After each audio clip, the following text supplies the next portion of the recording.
नमस्कार, मैं ब्रजेश राजपूत विस्तार न्यूज़ के द टॉक टाइम में आपका स्वागत करता हूं। आज हमारे मेहमान बहुत खास हैं। वो हैं प्रियंक कानूनगो, जो राष्ट्रीय मानवाधिकार आयोग के सदस्य हैं। उससे पहले राष्ट्रीय बाल संरक्षण आयोग के 2 टर्म अध्यक्ष हैं। प्रियंक जी, आपका बहुत बहुत धन्यवाद जो आप विस्तार न्यूज़ में आए। और ऐसी क्या बात है कि आप लगातार खबरों में बने रहते हैं, और पिछले हमने देखा कि आप जब बाल आयोग में थे तब भी लगातार कुछ ऐसी खबरें आपके इर्द गिर्द रहती थी, बड़े बड़े खुलासे आप करते थे और लगातार किसी न किसी मामले में आप सक्रिय रहते हैं। तो इस सक्रियता की क्या वजह है? देखिए, अगर हमको सरकार ने कोई जिम्मेदारी दी है तो आयोगों का काम उन पीड़ितों की आवाज़ बनना है जिनको ये नहीं पता कि उनके अधिकारों का हनन हो रहा है। जब आप किसी दूसरे के अधिकारों के हनन में ये सोच करके प्रतिक्रिया करते हैं कि ये आपका दायित्व है, तो वहाँ पे क्रिया होती है, प्रतिक्रिया होती है, जिसको आप लोग सक्रियता बोलते हैं। अगर सब लोग केवल अपने दैनिक कर्म का निर्वहन करें जिस रूप में उनको जो काम दिया गया है, तो वो चूँकि मामले ऐसे होते हैं, रेप विक्टिम को नहीं पता कि उसका रेप हुआ, ट्रैफिकिंग विक्टिम को नहीं पता कि उसके साथ ट्रैफिकिंग हो रही है, अबोध हैं, मासूम हैं, दलितों को नहीं पता कि मिनिमम वेजेस के कारण उनका जो मिनिमम वेजेस मिलना चाहिए नहीं मिल रहा है, बंधुआ मजदूर को नहीं पता। हम जा कर के उनकी आवाज़ बनते हैं। ये काम हमको सरकार ने दिया है। हमारे प्रधानमंत्री जी हमेशा कहते हैं कि जो अंतिम पंक्ति में आखिरी व्यक्ति है उसके लिए काम करना है। तो जो अच्छे पत्रकार हैं, जो सक्रियता की खबरों को, एक्टिविज्म को दिखाना चाहते हैं, वो खबरों को पिक कर लेते हैं। आप भोपाल आए हुए हैं। भोपाल में इन दिनों आपकी टीम जो यहाँ दौरे कर रही है, तो वो एक बड़ा लव जिहाद वाला मामला सामने आया है कॉलेज का। तो कितना गंभीर, और आपकी टीम ने क्या कुछ निकाल के एक नए नज़रिए से उसको देखा है पुलिस के अलावा? ब्रजेश भाई, ऑर्फन बच्चियाँ, उनको इन्फ्लुएंस करके, ग्रूम करके, ट्रैफिक करके रेप करना, ये ऑर्गेनाइज्ड क्राइम है। और अगर ये उन लड़कियों के साथ हो रहा है जो ऑर्फन हैं, तो ये समाज का फेलियर है। बच्चियों को शोषण के वक्त ये नहीं पता कि सामने वाला उनका शोषण कर रहा है। आयोग इसको इसी रूप में देखता है कि हमारी प्राथमिकता सबसे पहले इन बच्चियों को रिहेबिलिटेट करना है।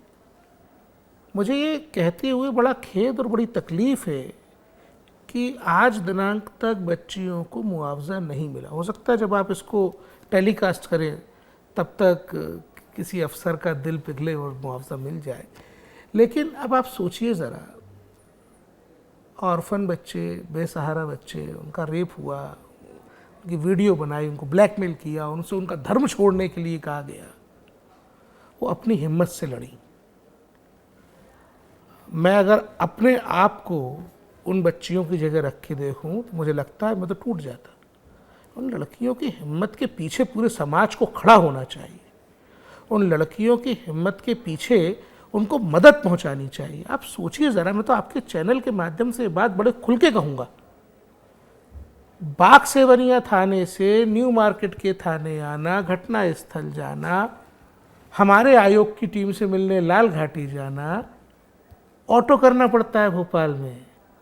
जितनी जगह मैंने आपको बताई, 1000 रुपये का खर्चा है ऑटो का। भोपाल जैसे शहर में ये मदद कौन तो करेगा? किसी ने नहीं की। तो ये समाज की विफलता है, समाज का फेलियर है कि हम आज भी लड़कियों की मदद जिस रूप में करनी चाहिए। भाई, कानून का उल्लंघन किया, जिसको आप जिहाद बोलते हैं, मैं उसको ऑर्गेनाइज्ड ट्रैफिकिंग का क्राइम बोलता हूँ। धर्मांतरण की कोशिश करने वालों को सज़ा दिलाना है ना, सज़ा दिलाने के लिए हमको विक्टिम के साथ खड़े होना पड़ेगा।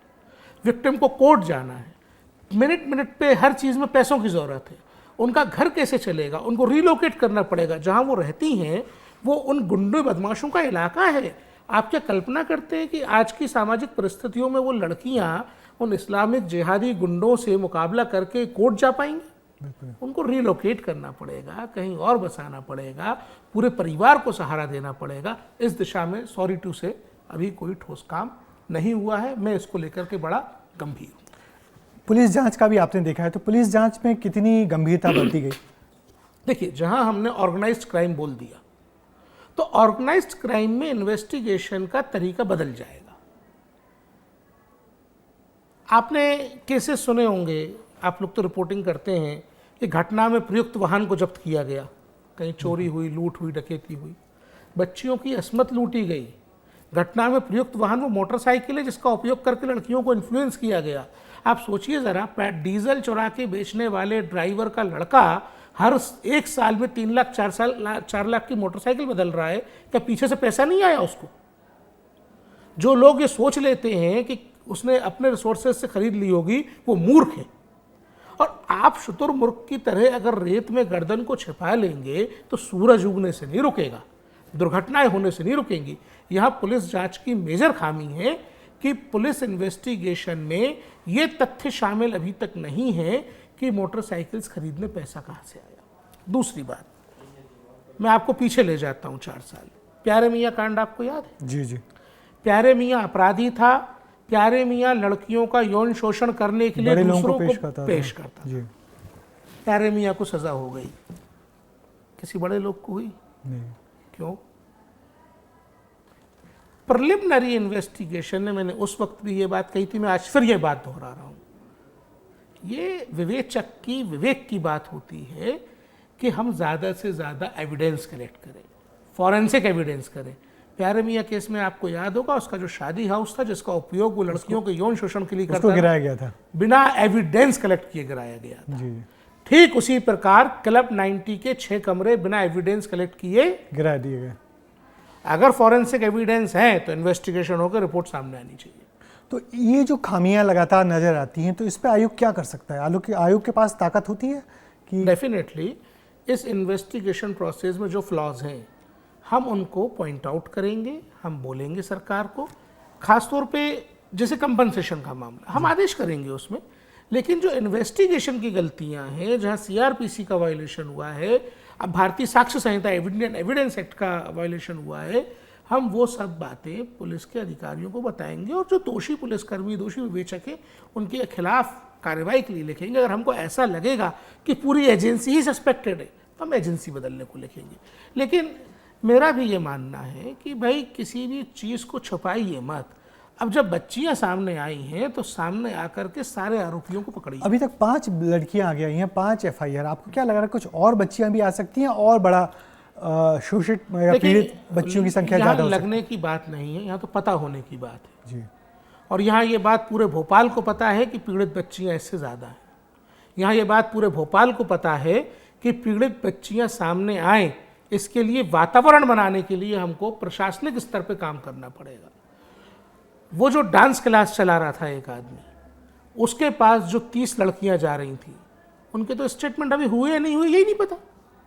तो हम विक्टिम्स के पास जाएंगे। विक्टिम्स के पास कैसे जाएंगे? जो लड़कियां विक्टिम हैं उनकी और सहेलियां, उनके क्लासमेट, उनके कॉलेज के लोग। भाई पुलिस का तो एक इंफॉर्मेशन का पूरा तंत्र होना चाहिए, लेकिन इंफॉर्मेशन तंत्र की स्थिति इतनी खराब है कि उस कॉलेज के सामने जो क्लब 90 करके अड्डा बना था वो गांजा पीने वालों का अड्डा था और स्थानीय पुलिस स्टेशन की जानकारी के बिना एक ऐसा हाइड आउट बना हुआ था जो व्यभिचार करने का केंद्र बन गया था। कैसे लोकल थानेदार की जानकारी के बिना हो रहा है? और अगर हो रहा है तो लोकल थानेदार पे आपने क्या कार्रवाई की? उस इलाके के ACP पे आपने क्या कार्रवाई की? किनका संरक्षण है वो पता करिए और कार्रवाई करिए। बिल्कुल, निश्चित ही ये जो लव जिहाद का भोपाल वाला मामला बहुत गंभीर है, उसमें कई पहलू अभी आने बाकी हैं।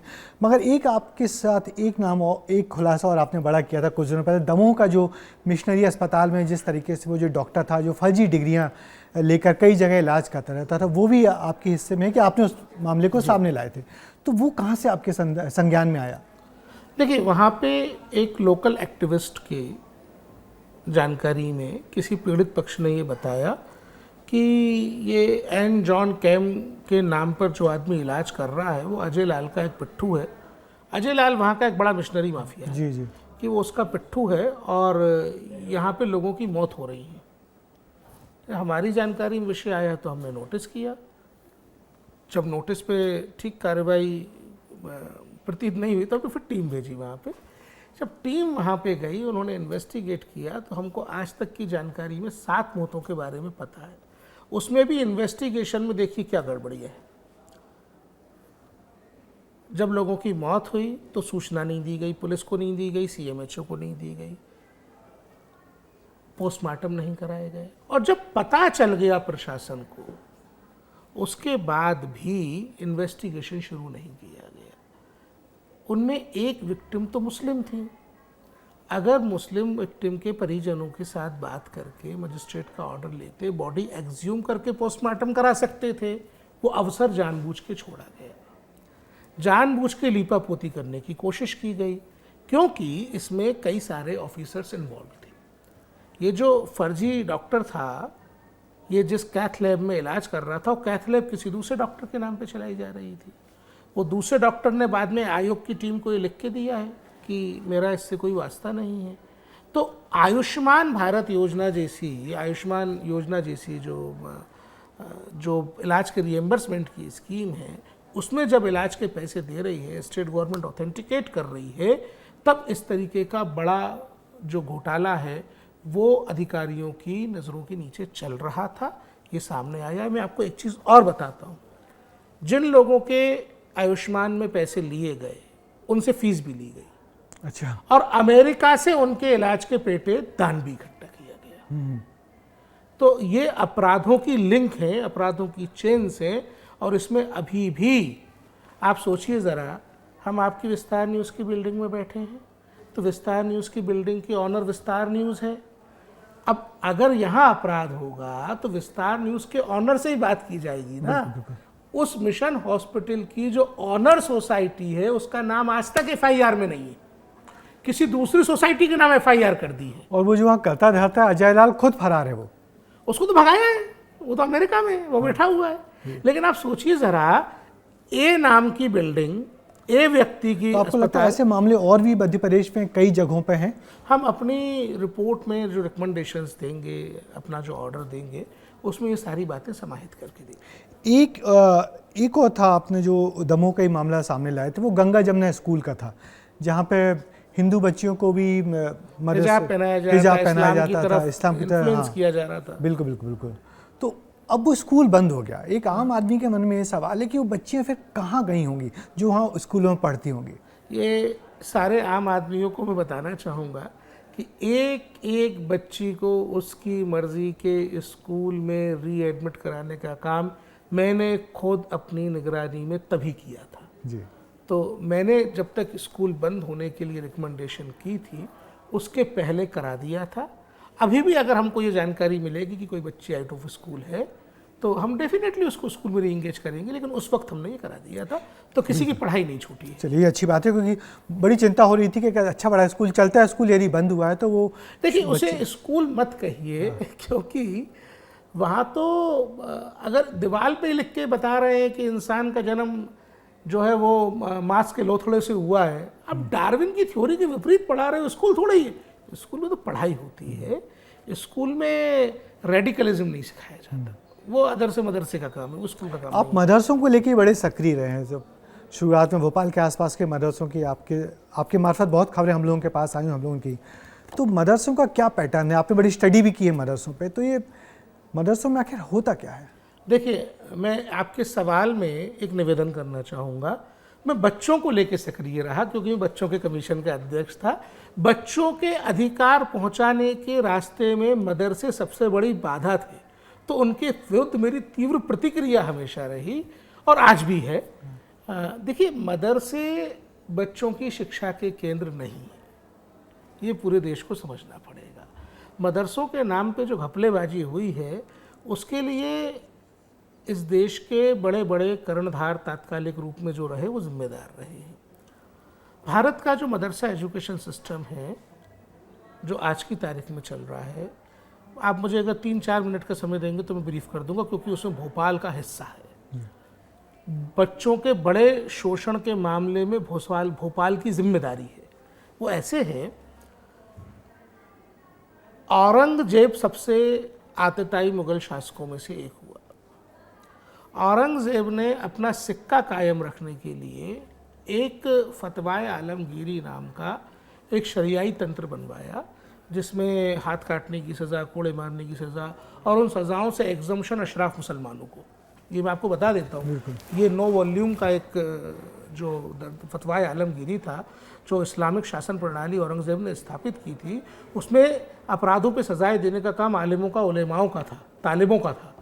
और उसमें अशराफ मुसलमान जो थे, जो ऊंचे दर्जे के मुसलमान हैं, उनको सज़ाओं से एग्जम्पशन था।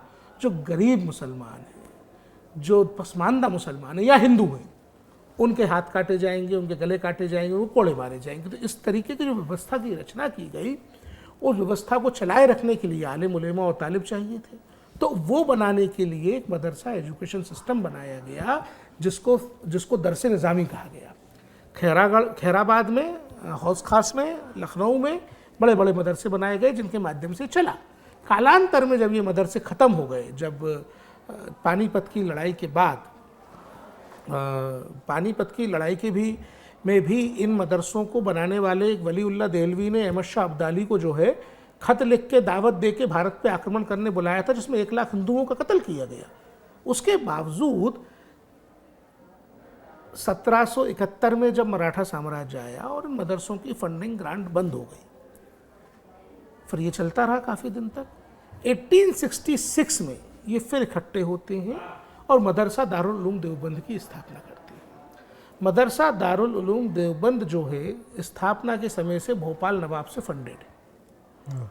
उस ज़माने में 100 रुपये महीने की फंडिंग साहब बड़ी फंडिंग होती थी। लेकिन ये है, मैंने आपको जो बताया जिस शासन प्रणाली की व्यवस्था के बारे में, वो तालिबान से मिलती जुलती है।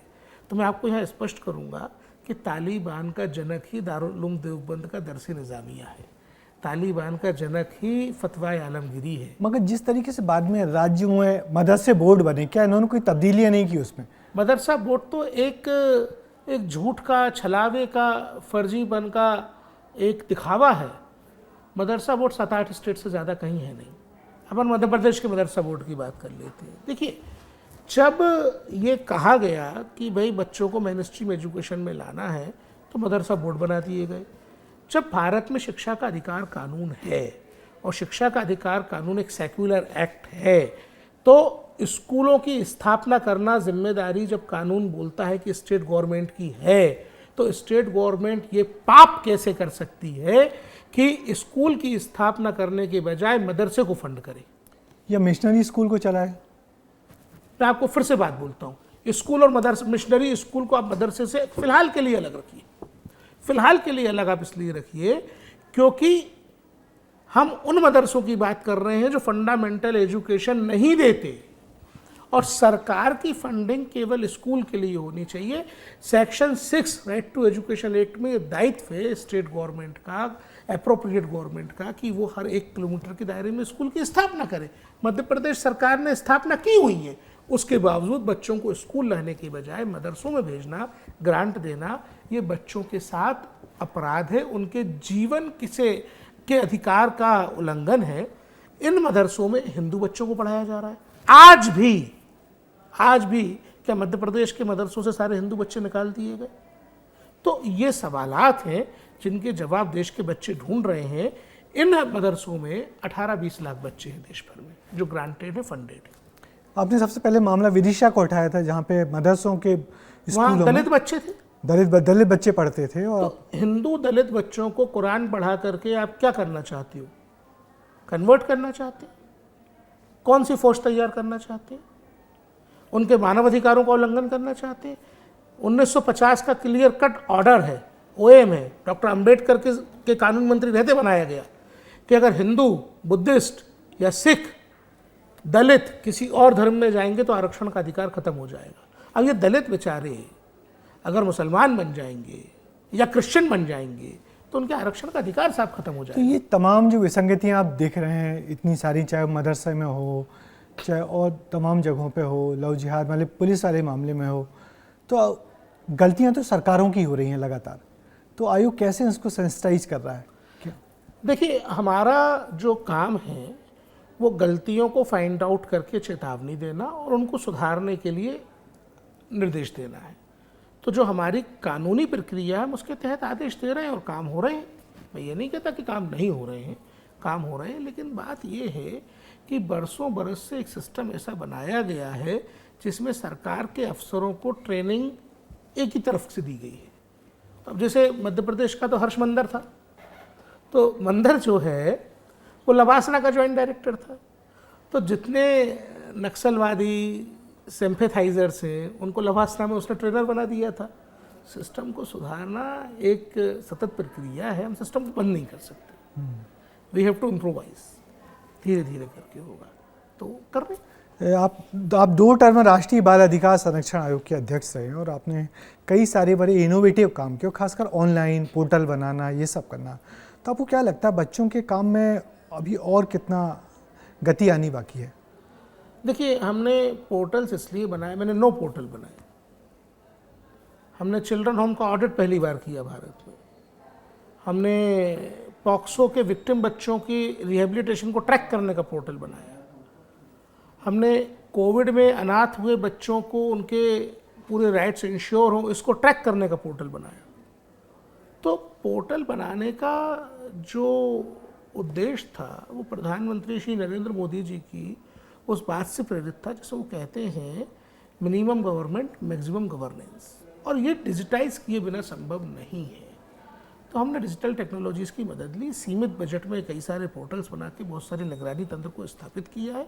और मुझे लगता है कि जो काम में हम 70-75 साल पीछे रह गए उसको भी 20-25 साल और करेंगे, तब जाके हम एट पार आ पाएंगे।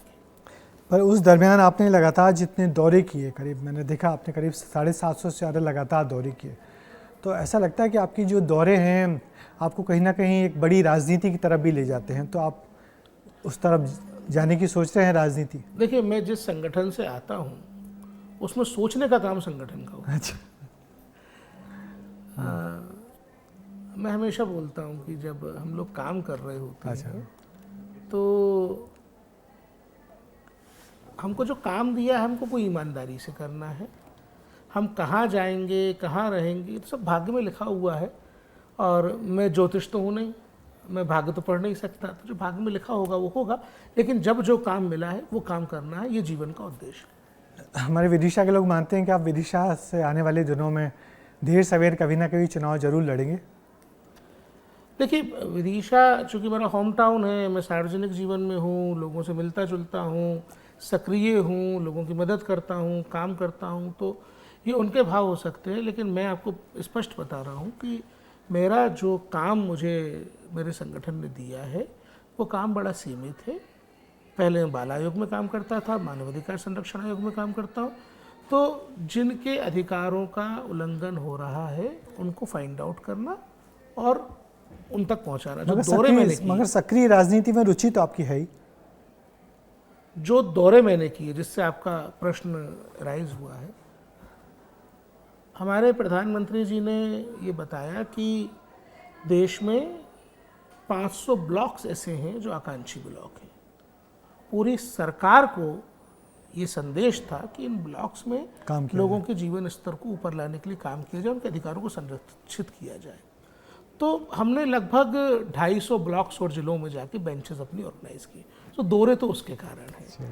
दौरे जहाँ पे कहीं वायलेशन हुआ तो मेरी आदत रही है कि जाके फर्स्ट हैंड इन्फॉर्मेशन कलेक्ट करने की, दौरे उस कारण है।